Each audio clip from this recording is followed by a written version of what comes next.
त्यामध्ये सारिकाताई पवार आणि प्रमोद नाना बांधगे उमेदवार आहेत. त्यांची कामं कशी आहेत काय सांगाल तुम्ही? त्यांची कामं एकदम स्पष्ट आहेत, त्यांची कामं चांगली आणि कार्यकर्ते चांगले आहेत. बरं. आणि ह्यांच्याबद्दल अजून एक मला बोलायचंय हा.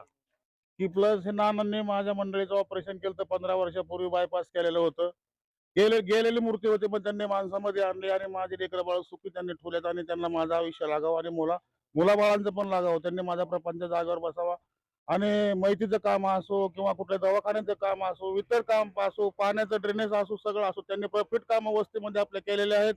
आणि ह्यांना आयुष्य आमचं लाभावून त्यांचं सुख समाधीचे दिवस जावे हीच परमेश्वराला मी विनंती करतो. जय हिंद, जय महाराष्ट्र. अशा चांगल्या माणसाला तुमचा आशीर्वाद मिळेल का? हो 100% 101 लाख टक्के मिळेल. बहुमत मिळेल का शिवसेना? हो 100% शिवसेनालाच मतदान होणार आपलं. जसं तुमचं नानांना पाठिंबा आहे तसाच सारिकाताईंना पण आहे का? हो दोघांना आमचा पाठिंबा असणार आहे आमचा. असं काही नाही की असं वेगळं करणार नाही. आम्ही दोघांना पाठिंबा आहे आमचा, 100% पाठिंबा आहे आमचा.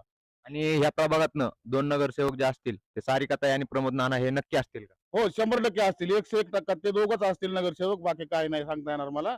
पण दोघांचं मात्र निश्चित सांगता येईल की दोघं जणच असतील ती. बहुमताने निवडून येतील. हो बहुमताने निवडून येतील, पुष्कळ बहुमताने निवडून येतील. हे आम्ही परमेश्वराला प्रार्थना करतो आणि निवडून येणार आणि येणार म्हणजे येणार 101% येणार.